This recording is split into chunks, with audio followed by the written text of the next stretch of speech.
باقاعدہ طور پر جو ماہرین ہیں انہوں نے یہ بڑی خوبصورت بات کی، کہا اپنے بچوں کی جب بچے کی پیدائش ہوتی ہے، آج کا جو عنوان اور جو آج کا موضوع اور جو آج کا مواد ہے، یقینی طور پر یہ کہا جا سکتا ہے کہ یہ سونے کے پانی کے ساتھ لکھنے والی باتیں، اتنی خوبصورت باتیں قرآن اور احادیث۔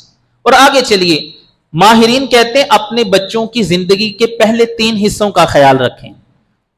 اس کے پہلے 7 سال جب ہوتے ہیں، بچہ پیدا ہوا، اس کے پہلے 7 سال، کہا اس وقت بچے کو اپنی گود میں رکھو، ماں اپنی گود میں اسے رکھے۔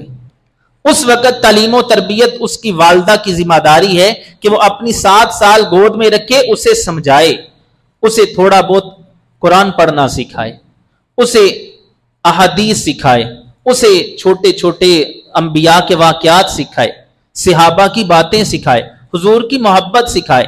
تو کہا پہلے 7 سال بچے کو اپنی گود میں رکھو۔ اگلے 7 سال، کہا دوسرے جو 7 سال ہیں، کہا اپنے بچے کو غلام بنا کے رکھو۔ کس اعتبار سے؟ تو جو غلام ہوتا ہے، جو اپنے احکام اور اپنے مسائل کو فیصلہ لینے میں وہ اتنا قابل نہیں ہوتا کہ خود سے فیصلہ لے لے۔ ہماری قوم کی اور والدین یہ کہتے ہیں پتر جڑی شاید ہاتھ رکھیں گا وہ لے دیں گا، بری چیز ہو وہ بھی لے دوں گا، اچھی چیز ہو وہ بھی لے دوں گا۔ حالانکہ ماہرین کہتے ہیں پہلے 7 سال بچے کو گود میں رکھو، اگلے 7 سال غلام بنا کے رکھو کہ اس کی ہر ہاں کے اوپر ہاں نہ کرو، بچہ بگڑ جائے گا، بچہ حرام چیزیں بھی مانگے گا، بچہ پھر یہ بھی چاہے گا کہ کسی کے پاس کوئی چیز ہے اسے حسد اس کے اندر پیدا ہوگا، بغض پیدا ہوگا۔ تو بچے کو غلام بنا کے رکھو، خود اس کے فیصلے کیا کرو، وہ خود فیصلے نہیں کر سکتا۔ کہا جب 14 سال کا ہو، پھر اگلے 7 سال جب ہے نا، تو اپنے بچے کو، اپنی اولاد کو اپنا دوست بنا کے رکھو، دوست بنا کے رکھو۔ اس وقت جب 14 سال کا ہوتا ہے، پھر دوستیاں باہر سے بڑھتی ہیں، پھر وہ غلط بندے سے بھی دوستی لگاتا ہے، وہ نشئی سے بھی دوستی لگا سکتا ہے، ایک زناکار سے بھی دوستی لگا سکتا ہے، ایک ہلڑ باز سے بھی دوستی لگا سکتے ہیں۔ تو اس وقت باہر کی دوستیاں جا کے وہ نبھائے، تمہاری ذمہ داری ہے اسے گھر میں اپنا دوست بناؤ، والد اپنا اسے دوست بنائے، ماں اسے اپنا دوست بنائے، بڑے بھائی اسے اپنا دوست بنائے، تاکہ باہر کی دوستیوں سے بچ کے وہ گھر میں رہ کے اچھی چیزوں کو سیکھے اور اسے پتا چلے کہ اچھی چیز یہ ہے، بری چیز یہ ہے۔ ایسے نہیں، حضور علیہ السلام نے ارشاد فرمایا المرء علی دین خلیلہ فلینظر احدکم من یخالل، کہا ہر شخص اپنے دوست کے دین پر ہوتا ہے، دوست کے دین پر ہوتا ہے۔ کہا فلینظر احدکم من یخالل، بندے کو دیکھنا وہ بندہ کیسا ہے، تو کہا پھر اس کے دوست کو دیکھ لو کہ اس کی دوستی کس شخص کے ساتھ ہے۔ لہٰذا پتا چلا کہ بچے کے یہ جو 7 سال پہلے، دوسرے 7 سال، تیسرے 7 سال، جب آپ 7 دن 14 7 یا 21 سال تک بچے کی تربیت ایسے کریں گے، پہلے 7 سال ماں گود میں رکھے، سنبھالے، خود اسے پڑھائے سکھائے، پھر اگلے 7 سال اسے غلام بنا کے رکھو، اگلے تیسرے 7 سال اسے اپنا دوست بنا کے رکھو، دنیا کی کوئی پریشانی ہو آپ کے سامنے شیئر کرے۔ ہم باقی چیزوں میں سارا کچھ اولاد کو دیتے ہیں، وقت نہیں دیتے۔ اگر بیٹوں کو، بچوں کو بٹھا کے، بیٹیوں کو بٹھا کے کہو بیٹا بتا تجھے کون سی پریشانی ہے، میں تیری حل کرنے کے لیے تیار ہوں۔ لہٰذا یہ اولاد کی تربیت کے طریقے ہیں۔ اور آگے چلیے، بچوں کی تربیت کا طریقہ کار جو حضور علیہ السلام نے لوگوں کو کر کے دکھایا، جو ہمیں بھی اس چیز کے اوپر عمل پیرا ہونا چاہیے۔ اپنے بچوں کو اپنے ساتھ بٹھا کے کھلائیں، چھوٹے بچے ہیں ان کو پاس بٹھا کے کھلائیں، اور مثبت انداز سے انہیں کچھ نہ کچھ بات بتائیں۔ حضرت عمر بن ابی سلمہ رضی اللہ تعالی عنہ یہ چھوٹے تھے، نبی علیہ السلام نے ان کو اپنے پاس بٹھایا، آپ نے کھانا کھانا شروع کیا۔ کھانا کھاتے ہوئے کبھی آپ ہاتھ برتن کے اس طرف لگاتے، کبھی اس طرف سے اٹھا کے چیز کھاتے، کبھی اس طرف سے، کبھی اس طرف سے۔ ہمارے ہاں بھی افراد ہوتے ہیں نا، ان کی عادات اس طرح کی ہوتی ہیں، حالانکہ یہ کھانے کے آداب کے مخالف ہے۔ وہ دیکھ رہے ہوتے ہیں کہ بوٹی اس طرف ہے، ادھر ہاتھ لگا لیا، اچھی چیز اس بندے کی طرف ہے، وہاں سے اٹھا کے اپنے طرف کر لی، تو یہ آداب کے مخالف چیز ہوتی ہے۔ اب نبی علیہ السلام نے کتنی خوبصورت تربیت کی، अब आपको ये हदीस पाक पता चलिए कि जब भी खाना खाएं तो अपने सामने से खाएं।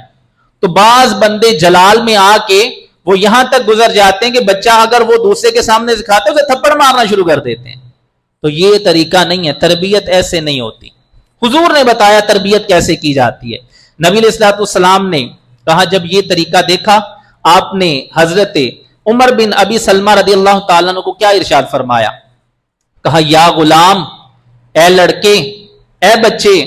फिर क्या फरमाया, सम्मिल्ला, कहा जब खाना खाते हैं ना तो खाना खाने से पहले अल्लाह का नाम लिया जाता है, यानी बिस्मिल्लाह पढ़ी जाती है। अल्लाह का नाम लेकर के खाना खाओ। वकुल बियमीनिका, और कहा जब खाना है तो अपने दाएं हाथ के साथ खाया करो। ये हुजूर की तरबियत कितना खूबसूरत है। या गुलाम, ए लड़के, ए बच्चे, ए बेटा। फिर बुला के क्या कहते हैं, कहा सम्मिल्ला, अल्लाह का नाम लेकर के खाया करो। वकुल बियमीनिका, और दाएं हाथ से खाना खाया जाता है, दाएं हाथ के साथ खाना खाओ। और अगली, अब देखें पीछे बात डायरेक्ट नहीं कहा, डायरेक्ट किसी को कहना, अब सिखाने के बड़े तरीके होते हैं ना। एक तरीका ये होता है, एक बुजुर्ग हैं, उनसे गलती हुई, वुजू कर रहे हैं, उन्हें वुजू करने का तरीका नहीं आता, तो हम डायरेक्ट कहते हैं कि भाई बुजुर्गो तो हम तो वुजू का तरीका नहीं आता। एक बच्चा था तो उसने, या कोई शख्स था, उसने बुजुर्गों को, छोटा था ना बुजुर्गों से, तो उसने सिखाना था वुजू का तरीका। तो उसने ये नहीं कहा कि बाबियो तो आनू वुजू करना नहीं आंदा, या अपने बाप को ये नहीं कहा कि अब्बा ही तो आते वुजू करना नहीं आंदा। कहा अब्बा जान या उस बुजुर्ग को कि देखिए भला मैं वुजू ठीक करता हूं। उनके सामने वुजू किया। जब उन्होंने देखा कि ये गलती मेरे से हो गई है तो उन्होंने समझ लिया कि ये भी एक तरीका होता है किसी को समझाने का। ऐसे समझाया कि देखिए मैं वुजू सही करता हूं, ऐसे करके अब बुजुर्गों को समझ आ गया। अब आगे वाले बाबे भी तो समझ वाले होने चाहिए ना। अगले बाबा जी लड़ पैंदे ने, किसी को मसला बताए ना किसी बुजुर्ग को। हमारा एक दोस्त था तो उसने किसी को मसला बताया बुजुर्गों को, बाबे और यहाँ साढ़े 70 साल उम्र हो गई, नमाजा पढ़ते सानू मसले नहीं पता। तो उसने फिर एक ही जवाब दिया, उन्होंने कहा अगर तो आप लोगों ने को मुफ्ती कोर्स किए हुए तो मुझे बता दें, फिर मैं नहीं कीता तुसा कीते ने तो फिर तुसी सारा कुछ कर लो। बाज दफा ये भी खराबियां होती हैं, नसीहत को कबूल ना करने का तरीका। गलती मेरे अंदर भी हो सकती है, मैं अगरचे कितने साल भी पढ़ा हूं मैं भी भूल सकता हूं, मैं नहीं भूल सकता, आप भूल सकते हैं। अगर 70 साल से भी नमाजें पढ़े आपकी गलती भी हो सकती है, मेरे अंदर भी हो सकती है। अक्लमंदी ये है कि जब गलती हो बंदा उस चीज को तस्लीम करे और उसका शुक्रिया अदा करे कि तूने ये बात बताई है, बजाय इसके उसके साथ लड़ लिया जाए। नबी अलैहिस्सलाम आगे इरशाद फरमाते हैं वकुल मिम्मा यलीक, कहा वहां से खाते हैं जो बंदे के सामने खाना होता है। बात कहां से शुरू की, बिस्मिल्लाह पढ़ के खाना खाया जाता है। डायरेक्ट नहीं कहा अपने आगे से खा, गुस्से से नहीं कहा, बल्कि तरीके से समझाया। पहले ये कहा बिस्मिल्लाह पढ़ के खाते हैं, फिर कहा दाएं हाथ से खाते हैं, फिर कहा अपने सामने से खाना खाते हैं। तो फिर हजरत इब्ने उमर रदियल्लाहु ताला अन्हु बयान करते हैं, कहा हुजूर की वो छोटा था जब उस वक्त नसीहत फरमाई, आज तक दुनिया में रहते हुए कभी किसी के सामने से खाना नहीं खाया, कभी बाएं हाथ से खाना नहीं खाया, कभी मैंने इस तरह का काम नहीं किया कि जिसके साथ आदाब खाने के खराब होते हुए नजर आए। और आगे चलिए, बड़ों की ताजीम करना और छोटों पर शफकत करना, यह भी हुजूर का हुक्म है। नबी अलैहिस्सलाम ने इरशाद फरमाया जो छोटों पर रहम नहीं करता और बड़ों की ताजीम नहीं करता, कहा वो हम में से नहीं है। और आगे फिर नबी अलैहिस्सलाम ने फरमाया जो नरमी से महरूम हो गया वो तमाम तर खैर से महरूम कर दिया गया। जिसके अंदर नरमी नहीं है ना, जो सख्त रहता है हर वक्त, तो कहा वो बंदा जिसके अंदर से नरमी निकाल ली गई वो यही समझे कि उसके अंदर से सारी की सारी खैर को निकाल लिया गया। लिहाजा औलाद की तरबियत में नरमी, मोहब्बत, जहां पर सख्ती की जरूरत है वहां पर सख्ती की जाए, जहां पर सख्ती की जरूरत नहीं वहां प्यार से समझाया जाए, ये जिम्मेदारी है। तो भाई ये सारी चीजें हमारे लिए हैं। अगर हम अपनी औलाद की तरबियत इस तरीके से करते हैं ना तो फिर हमें समझ आएगी कि तरबियत का असल तरीका कार ही है।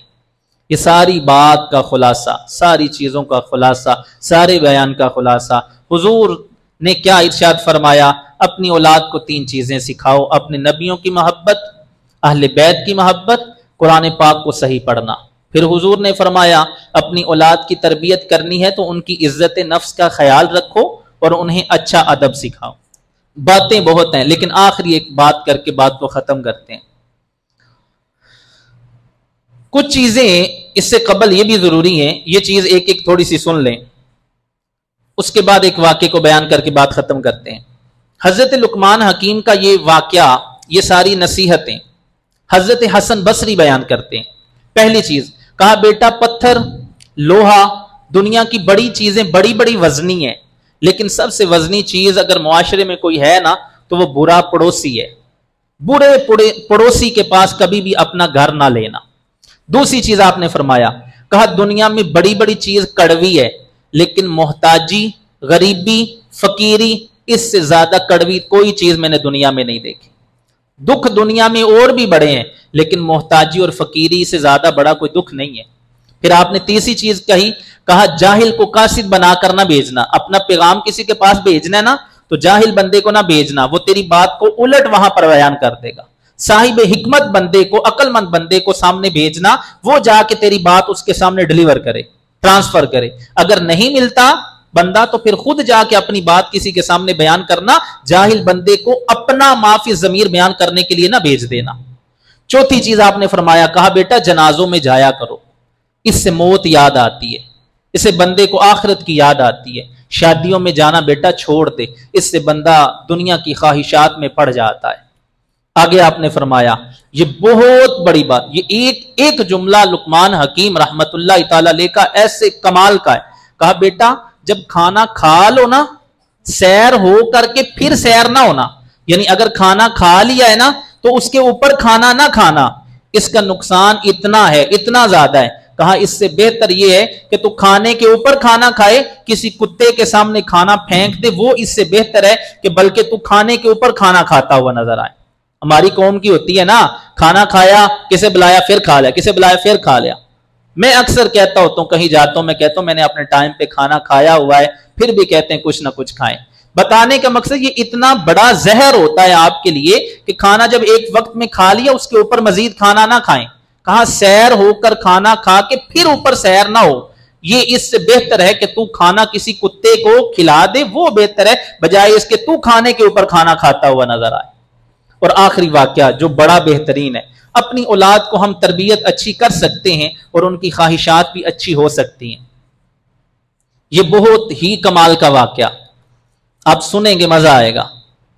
एक उस्ताद ने किसी मकाम पर, वो चाहे कॉलेज हो सकता है, यूनिवर्सिटी हो सकती है, वो मस्जिद हो सकती है, मदरसा हो सकता है, एक सवाल किया जो मैं आपसे भी कर सकता हूं, लेकिन आप में से कोई वो जवाब नहीं देगा, बच्चों में से वो जवाब नहीं देते। वजह क्या है? हमारी तरजीहात हो रहे।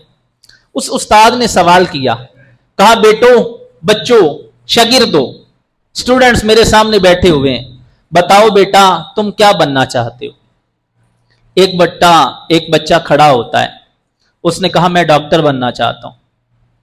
उसने कहा ठीक है। हाँ बेटा तू क्या बनना चाहता है?